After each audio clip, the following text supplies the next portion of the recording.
Hello, नमस्कार। कैसे हो? अच्छे। कैसे हो? अच्छे। तो पहले हमने क्या है, सूरदास का कवि परिचय पढ़ा था, समझ आ गया था।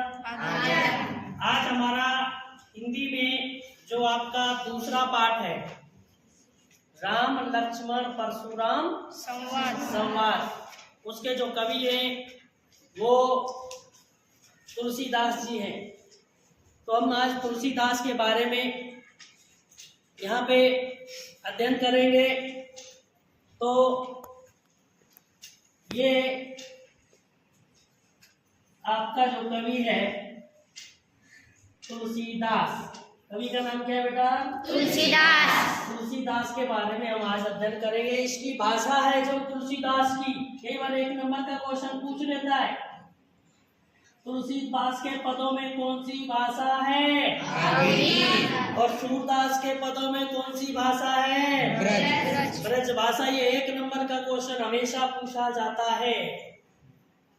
ये दोनों के बारे में पता होना चाहिए। अगर सूरदास की बात करें तो ब्रज भाषा, यदि तुलसीदास की बात करें तो अवधी भाषा। क्लियर? कोई दिक्कत? चलिए हम आज तुलसीदास के बारे में हम बात करेंगे। तुलसीदास का जन्म, तुलसीदास जी का जन्म सन 1532 ईस्वी में हुआ। इसका जन्म कब हुआ? 1532 ईस्वी में इसका जन्म हुआ। कई जगह बेटा विक्रम संवत पूछा जाता था। अगर विक्रम संवत की बात करें तो ये तो ईस्वी है, विक्रम संवत की बात करें तो इसमें आप 57 जोड़ दें तो 57 जोड़ देंगे तो कितना होगा?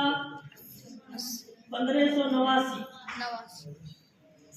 1589। ये ध्यान रखें, विक्रम संवत में अगर निकालना है तो सन में 57 जोड़ दें। यदि विक्रम संवत दे रखा है उसमें से सन निकालना है तो 57 घटा दो। जैसे वर्तमान में कौन सा सन चल रहा है? 2025। अगर इसमें मैं बात करूं विक्रम संवत अब कौन सा चल रहा है? 57 जोड़ दें 2082 वर्तमान में विक्रम संवत है। कई जगह पूछ लेता है तो आप देख लेते हैं, अवश्य में आ गया उसमें सन नहीं दिया, विक्रम संवत दे दिया तो आप कहोगे गुरुजी ने तो ये बताया ही नहीं। समझ आ गया? इसका जन्म सन 1532 ईस्वी में उत्तर प्रदेश के बांदा जिले के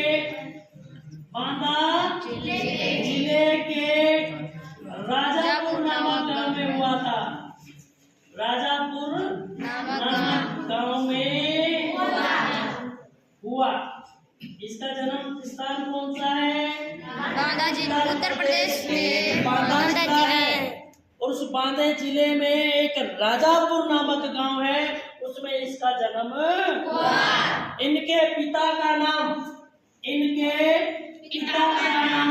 आत्माराम दुबे था। आत्माराम दुबे। और माता का नाम तुलसी था। तुलसी।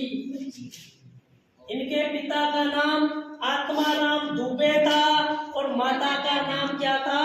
तुलसी। तो ये बताते हैं कि जब इसका जन्म हुआ तो इसकी अवस्था 5 वर्ष के बच्चे के बराबर थी। ये बड़ी अचंभे की बात है। जब इसका जन्म हुआ था तो ऐसा बताया जाता है, विद्वानों के द्वारा ग्रंथों में लिखा है कि इसका जन्म जब हुआ तो 5 वर्ष के बच्चे की अवस्था के बराबर था। अर्थात जन्म होने के बाद ये बोल सकता था, चल सकता था, खा सकता था, दांत सब कंप्लीट। हाँ, तो इसलिए इनके माता पिता ने इसको क्या कर दिया? त्याग दिया। इनके माता पिता ने इसको त्याग दिया। इस कारण समझ में आ गया? जब इसके माता पिता ने इसको त्याग दिया तो एक मुनिया नाम की दासी थी। मुनिया नाम की दासी ने इसका पालन पोषण किया। किसने इसका पालन पोषण किया? मुनिया नाम की दासी ने इसका पालन पोषण किया। और इनके गुरु का नाम था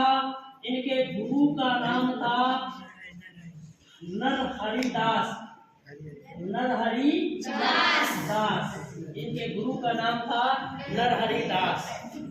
इनकी शादी जब ये जवान हुआ तो इनकी शादी रत्नावली से हुई। किससे हुई? रत्नावली से इनकी शादी हुई। ये अपनी रत्नावली से बहुत प्रेम करता था, पत्नी से। एक दिन इनकी कासुनी हुई। ये राम के भक्त थे। ये किसके भक्त थे? राम के भक्त थे। एक दिन इसकी पत्नी ने इसको कहा कि आप राम की भजन और भजनों में, राम की लीला में मस्त रहते हो, तो अयोध्या क्यों ना चले जाओ। तो इतनी बात उसके कहने पर ये अयोध्या चले गए। कहाँ चले गए? अयोध्या में जाकर इन्होंने जो रचनाएं, इसकी प्रमुख रचनाएं कौन कौन सी है? रामचरित मानस,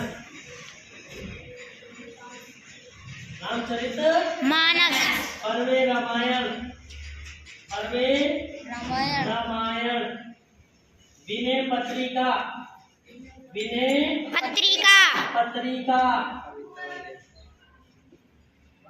कवितावली, इसकी पत्नी का नाम रत्नावली था ना। कवितावली, गीतावली, श्री कृष्ण गीतावली, दोहावली, श्री कृष्ण गीतावली,